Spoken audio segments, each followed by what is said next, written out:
Once upon a time, there was a kid named Andy who loved sailing.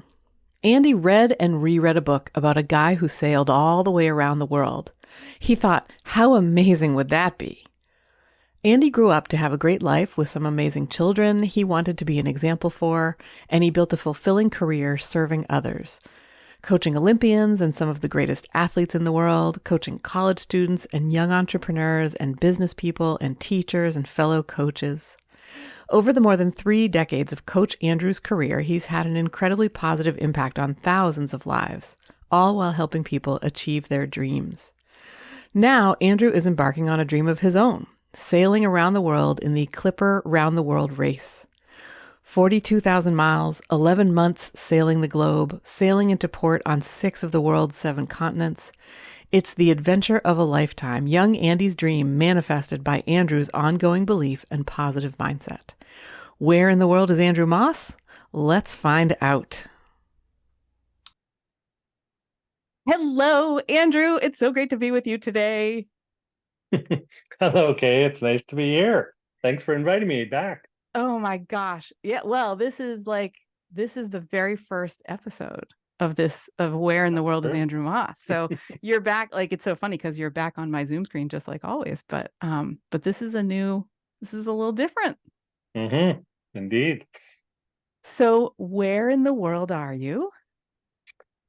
Right now, I am in Portsmouth in the southern part of England, um, in a little area called Gun Wharf Keys, which is a sort of a old naval area that's been transformed into a entertainment and shopping and sort of restaurant destination with some hotels and a beautiful little harbor where our boat, which I'll be embarking upon, is parked along with 10 other boats for the start of our big race, which starts on Sunday, September the 3rd. So yeah, we're in Portsmouth. I've been here for the last 4 weeks and getting ready for our big event. Wow. It's really happening. Really happening. Yeah, yeah. Every day, more friends and family are showing up here to support, their loved ones, and you can feel the energy building. And sailors are all ready to go and ready to have all the prep work behind them. But there's a sort of a nervous energy, I think, and we have a big party tonight to sort of celebrate the start of the race, and it'll be fun to see all the different people. I think there's going to be probably over 400 or 500 people there from all around the world celebrating their participation in this race. And then we have our partners and loved ones with us. So yeah, it's a fascinating human experiment to bring all these people together to do something so ambitious as to sail around the world. I mean, I've been like as a, so I've done a couple of things that you have kind of recommended, and one of them is to you can sign up to sort of get updates as a race supporter. Mm, And so what that does is it they like Nikki is the woman who like supports the race supporters, which I really really love. And she writes we get emails about what the boats are called, like because the what the but like this is it's all feeling, did I say this already, that it feels like the US Open to me? It has the feel of, or Wimbledon or something. It has the feel of like a huge, like my only experience with something like this is in tennis, because I used to enjoy watching a lot of tennis. And um it's like you're in the US Open of yacht sailboat races. hmm Has hmm been the feeling as a supporter, as like someone who is um spectating. And it's Yeah. just been so interesting. Yeah, well, it's a really interesting observation because up until I think Tuesday this week, we were about a couple hundred meters away from where we are right now in sort of the dockyards area and we were just working away on our boats every day, and there was nobody there, and it was just long, tiring, dirty days every day for 3 weeks, and Mm. then we went out everybody took their boats out for sort of a test sail just to check that everything was in order. And then we came back in on the other side, and as we were coming in, all of us were kind of looking around, and there was all these people staring at us. We weren't really sure what was going on, and it was just sort of the first moment of realizing that we were sort of like, being celebrated and watched, and sort of the athletes in this whole thing. It was a very funny feeling to just have all these eyeballs on you. And now, as we come and go from the docks where we're moored, like we have identification on that lets the security know that we're the athletes, and then there's all these spectators around watching us come and go. And it does have that feeling of an event, like of a major sporting event. I've been involved in a bunch of those, and it has the similar feel to being an athlete or a coach in those events, coming and going while the spectators are curious and looking on at your every move. And it's actually something we talked about as a crew, is the way we behave and the way we present ourselves. It matters because we have sponsors, we have a big spectator group around us all the time. Even when we go out to restaurants, it's to be on our best behavior. So it's been a funny experience, very different than my life normally in my day-to-day life. Yeah. And that actually, so we have a couple of questions from the Facebook group that is about supporting you and following along on this kick and ride. And the first one, and I love this, we've just been talking a little bit about like who this person is for you. So Michael asked, which yacht does Andrew think will be the one that beats his? Yes. So Michael Dye is one of the great benefits of this event is the chance to meet people from all around the world who are here for their own reasons. They're at different stages of life. They have different levels of background in sailing. And Michael's somebody that I met early in my training for Clipper. And he's from Australia, originally from Perth, and now lives in Melbourne. He's in his mid 60s, retired, very fit, very outgoing personality. And we got paired on different boats, as it turned out, for the race. So he's hoping I'm going to say his boat, but well, I'm obviously hoping that our boat is the boat that everybody sees, the rear end of. But there are 15 races, I think, within the 8 legs of this race, and just we're dealing with Mother Nature. We're dealing with different crews. I expect there'll be a lot of opportunities for different boats to win and to celebrate, a race win or a podium in one of the races. And then at the end of the whole thing, it's sort of more about the average performance overall that determines who's going to win the overall race, because it sort of, each race accumulates points towards the overall winner. And there's also opportunities to lose points if you damage sails, if you exceed your budget for food, if you break any of the safety rules. There's points deducted from your performance points. So there's a lot of things that go into the overall winner. Wow.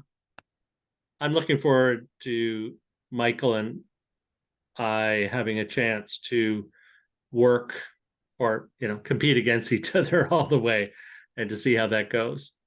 Well, so what you were just describing to me, the first thing that came into my mind was it's like Settlers of Catan or a video game or something. Like there are things that that can give you points, and there are things that can take points away, which I really hadn't thought of it in that way.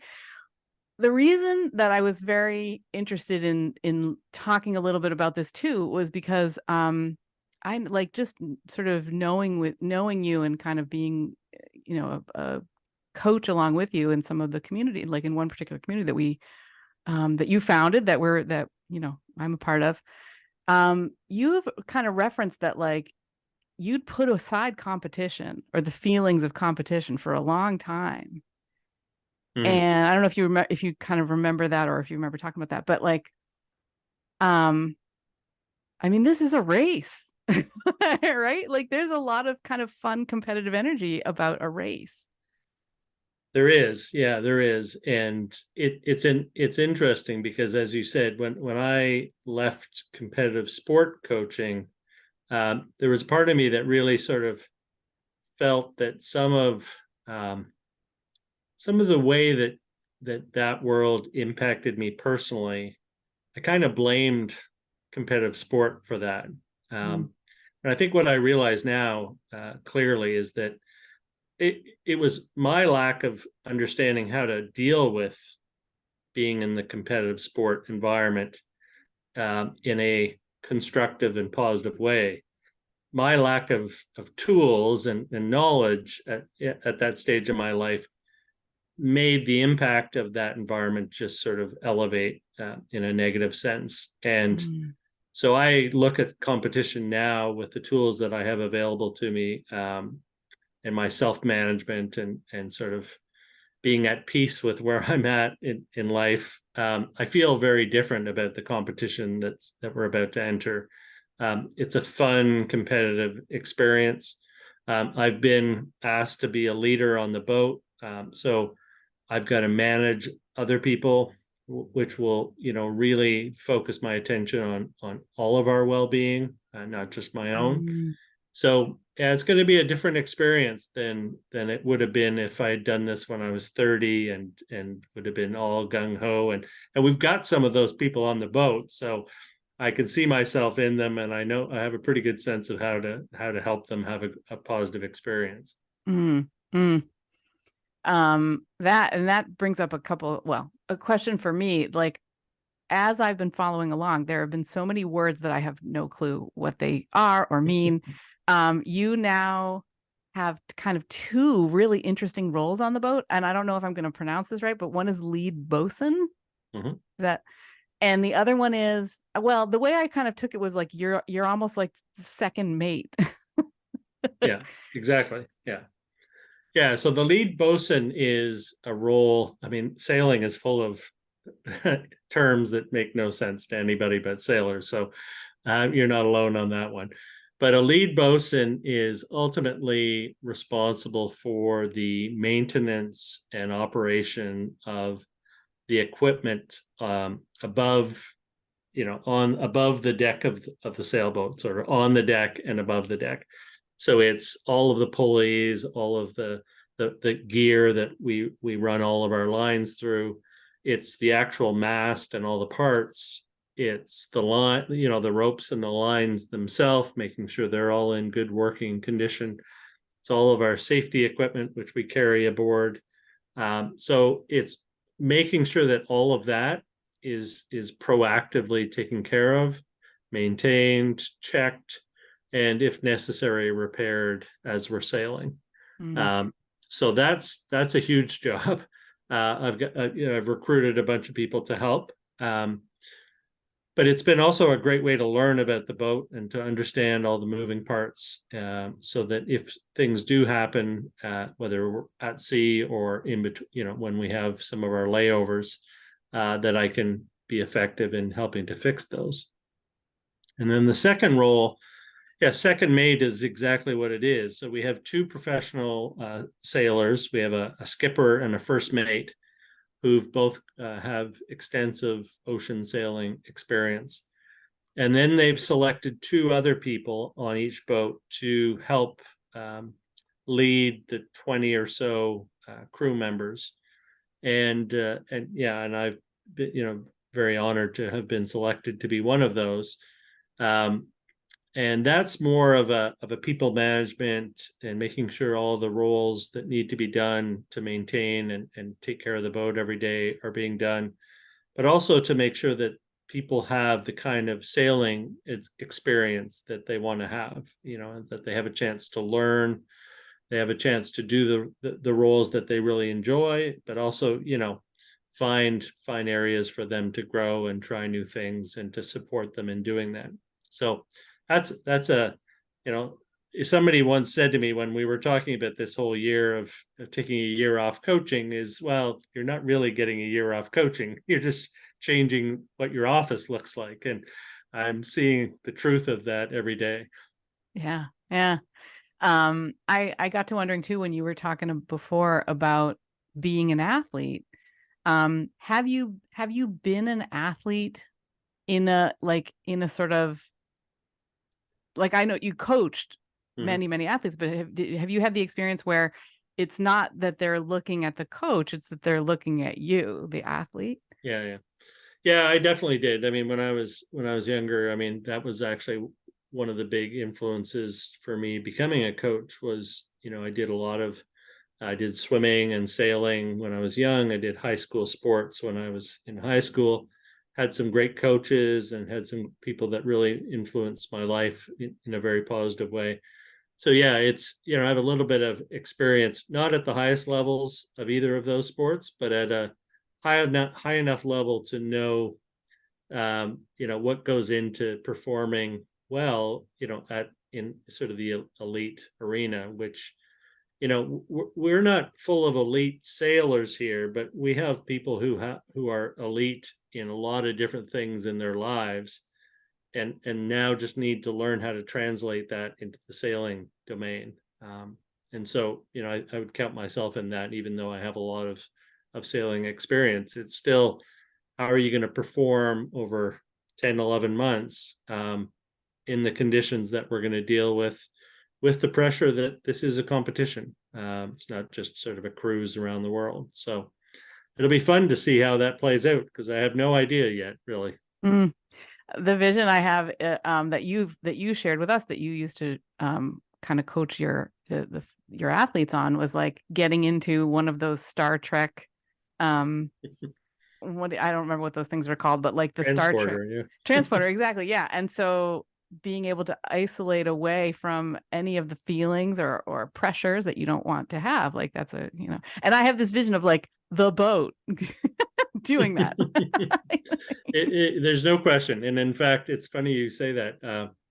When we've done our training, we have a couple of the training levels where we do a practice race, and just to get sort of the competitive vibe going. And it's been noted by many people that I seem to transform into some different version of me as soon as the race begins, because I'm much more engaged and focused and intense in terms of my attention, where the rest of the time I enjoy being laid back and watching other people and helping other people and being more of a participant. But yeah, when the race starts, you see those competitive juices in me show up again. So it's funny, we were asked that question, like, what are you most looking forward to? And I said, I'm looking forward to getting the juices back, and not being covered in grease and oil and everything else all day long, but actually, having to focus for 4 hours at a time, on a shift, to make sure the boat's going as fast as possible. I really look forward to that. And that won't be true for everybody in our boat. There's people who are really just looking forward to the experience of trying something like this, of going to the places we're going to go, of being part of a team, maybe of changing their life in some way.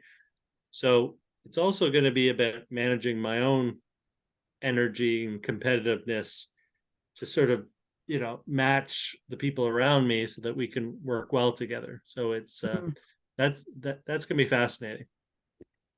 I was just thinking too, like 10 months of hell yeah, that could be tiring. Like it, right? This is high performance stuff that you're doing for a long period of time. Yeah, I mean, to use your tennis analogy, like playing a tennis match for 4 weeks with no stops is it's a pretty tough thing. Now we do get breaks in terms of, we have 2 shifts, so we're on for 4 hours, we're off for 4 hours, and we do that 3 times during the day, and then we shift to 6-hour shifts during the day. So but even still, 6 hours of racing is exhausting if you're doing it in a competitive way. And Mm. also if you're dealing with really rough weather or really, really hot weather, both of which we're going to get, it could, we're going to be wet most of the time. Like, there are a lot of factors that are going to make it an exhausting experience, but that will ultimately be the difference between the winning boats and those further back, is sort of the ability to stay at a reasonable level of focus for as much time as possible, Mm. because that does ultimately determine how fast the boat goes. Wow. Bringing to mind Ashley's question from the Facebook group, which is, what is the one thing you are most nervous or excited or both about? Yeah, well, I think that has changed a little bit now that I've got this new role of leading, helping to lead our team. I think it's just making sure, for me, the thing that I maybe have become a little bit focused on is, how do I make sure that everybody in the boat has a positive experience, or as positive experience as possible? And how do I support them the best way possible to do that? It's not my job to make sure they have a positive experience. They have to they have to decide that for themselves. Mm. But figuring out the best way for me to show up and support them, is a very different responsibility than I would have had if I was just going as a participant and taking care of myself and not having to worry about that. So all the big waves, we're going to have 30-foot waves in the Southern Ocean. We're going to have days where the temperature's down to 5 degrees Celsius. We're going to be wet. We're going to be the food's pretty good for a while, and then it gets to be pretty routine for the last parts of each leg, because of the amount of refrigeration we have. So there's lots of factors like that would probably freak a lot of people out. Mm. But I think I've taken this responsibility of leading other people seriously, and so that's probably the thing that has my attention most right now. Mm. It's so interesting because, and I think this is where we're going to be wrapping up pretty soon. I got to think, like, all along you've been sort of sharing about your journey, and you've been sharing, like, I am going to be responsible for no one but me. I am going to just, like, it's just all about the sort of experience and the presence of it. Um and that has felt like you've said repeatedly, that is self-care. Like, that is what this is, a year of self-care. And I'm curious if with these new responsibilities that you've got, like, what does self-care feel like to you now, as this, I don't know if it's a gun, but the champagne bottle that hits the side of the hull or whatever, that's Mhm. happening in less than 2 days. And, like, Yeah. yeah. Yeah, it's a really interesting question.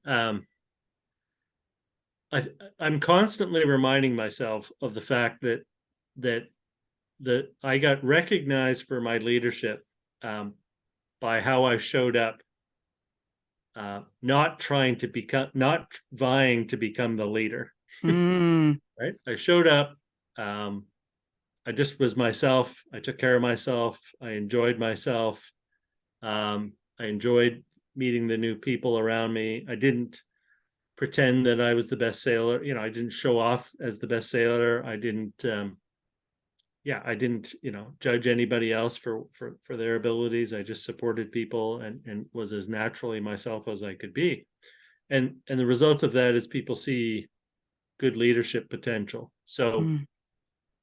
I think the answer, and I really appreciate the question, is to keep reminding myself of that I actually don't need to do more than I would have done taking care of myself. Mm. It's just sort of formalized now that's, you know, and, and that's sort of the only way I know how to do things these days is, I know that if I can take care of myself well, then I can show up for other people well. And Mm. if I'm showing up for other people well, I have a natural ability to do that in a way that most people seem to appreciate. So, yeah, that self-care piece, as we've talked about many times in coaching, is, the piece that I think everybody on this planet undervalues the importance of self-care, not just in the sense of going to a spa or massage or whatever, but it's like putting yourself first, not as a negative thing, but as a necessity to be able to be a good human on the planet. Yeah. And then seeing the effect of that on the people that are around you and the work that you do, and the way you think about your life and the way you think about the work that you're doing. It's so critical. And I've just got to keep falling back on that as I go through this experience. Yeah. Well, thank you. Thank you for being here. Thank you for being such an amazing role model for self-care, for leadership, for fun, for playfulness. We are trying to think what there was something I really wanted to remember to say. Oh, I know what it was. And it's at your website at coachandrewmoss.com. There's a whole bunch of links for anyone who wants to sort of follow along with the race. One of the things that Nikki had shared in this for the race supporters was, and anyone has access to this, it's probably accessible from your website as well. There is every single hour of your race, there is an update about every boat. And I'm like, what? Like, and Yeah. I believe what they say in that email is like this, it could be habit forming. So like, be careful. Like, yeah, it's a live GPS feed from each of our boats, updated on a world map, and you can see the weather that we're dealing with. I think you can see some data on how fast the boats are going and what the wind speed is where they're at. And yeah, I mean, I've actually, followed a lot of virtual, or races from a virtual sense, using those tools, and they do become quite addictive because you're curious, how things are going. And I know my parents are going to be glued to that, and all my supporters and loved ones. So all of that's on there. There's access to sort of weather forecasting. There's access to seeing. It's actually quite amazing when you look at, I think there's a website called Marine Traffic, and when you see actually the volume of vessels on the ocean at any one time, it's much like the air. If you've seen the air traffic one, it's kind of mind blowing to imagine how many planes are in the air at the same time, and it's very similar on the oceans. So, but yeah, there's links to that. There's links to our team. There's links to some of the fundraising that we're doing. There's links to the Clipper race itself. So, and there's also a live video feed that will broadcast the start and I think the finishes of each of the races. So if anybody wants to see some video of like each leg. Yeah. So that's cool. Like on Sunday, there'll be a video feed of us leaving Portsmouth. I think it'll be, it's 3 p.m. British time, so sometime in the morning in North America. Very cool. And the game, one of the game aspects of this that I found really interesting, if I'm accurate about this, is every boat has the opportunity to sort of go dark and not be updated for a certain amount of time, which again, it just made, I was like, what are you doing in that time? Like, I can't wait to find. Yeah. Those are, if we want to make a bold tactical decision and go off the grid in terms of what everybody else is doing, there's an opportunity for them to not know about that for 24 hours at a time. And so I think we can do it twice per leg. So yeah, those are fun add-ons to the race. There's different ways, as I said earlier, to gain points. There's also ways that we can lose points. So it keeps it interesting. There's a wild card, which allows you to score double points on a race. So if you're feeling really bold and you feel like your boat's, and your crew is ready to have a great performance, you can play your wild card and double the points. But wow. So yeah, it'll be fun to see how that all goes. But I mean, honestly, for me, it's going to just be more about the experience of being out there in the middle of nowhere for weeks on end, dealing with the environment, seeing the wildlife, and just sort of what it feels like to be so disconnected from normal life for that long. It's a very addictive thing once you've experienced it, to see how peaceful life can be when it doesn't have all of the noise that our normal lives have. So exciting. Yeah, So and I know you know that from walking across England, that yeah, it's an addictive thing to be, talking to the sheep and counting your steps and singing out loud for hours singing at a time, or exactly, yeah, exactly. Yeah. yeah. Well, any final thoughts as we're wrapping up? Well, no, just honestly, Kay, just really appreciative of your support and of offering to do this, and to help keep the Facebook group full of some content as I go, and Monique's going to be doing the same. And so, yeah, I mean, one of the cool things actually since I've been here in England is I had two cousins from South Africa come who were on holidays in France, and they hopped a ferry to come and see me and didn't even tell me they were going to come. I had my daughter and her fiance show up for a few days, and then Monique showed up for a few days, and then my sister and her family showed up. So I think I've given more boat tours than anybody on our boat to family and friends. So that's a really special thing, to be all the way over here in England and to have that kind of support. So so thank you for what you're doing in that regard. And yeah, and to anybody who's watching, who's a supporter, thank you for caring about what I'm up to for a year and being interested in it. Oh, I mean, I know how excited I am for you, and it is a pleasure and an honor to be able to I don't know, to give back, to do some of this time spending with you. And just this whole race thing is completely new to me, of sailboats. And so yeah, to be able to bring others into this world, oh my God, so much fun. All right. Well, thank you. I guess we will see where in the world are we going to be connecting with you next? I suspect we'll talk next from Uruguay, Punta del Este, Uruguay. So that is way, way, way down in southern part of South America, on the Atlantic side, just south of Buenos Aires. Mm-hmm. And yeah, so we're expected to be there in about 5 weeks. So that's 5 weeks, 24/7 sailing across the ocean, down the Atlantic and across to the other side, and then we'll be there for about a week layover to get the boat ready for the next leg. So amazing. I'll talk to you from Uruguay. Yeah, I'll talk to you from Uruguay. Looking forward to it.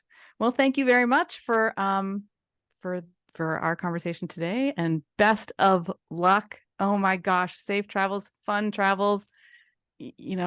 Whatever racing, break a leg. I don't know. No, please don't break a leg. No. But no, have so much fun. Thank you. I will. Thank you for listening. Where in the World is Andrew Moss is produced by me, Kay Locke-Culp. If, like me, you're inspired by Andrew's journey, you can follow along in his Facebook group, Climb Aboard Andrew's Adventure. The link is in the show notes. Also, this is the longest time that Andrew has been away from his family and his work. He truly has no idea what lies on the other side of this adventure. You can contribute to Andrew's adventure costs and help soften the blow of a year away from his beloved coaching practice by donating to his GoFundMe at the link in the show notes. And Andrew asks that you consider making a donation to his boat's UNICEF fundraiser, also at the link in the show notes. Thank you for listening and for supporting Andrew if you can. Join us next time when once again we answer the question, where in the world is Andrew Moss?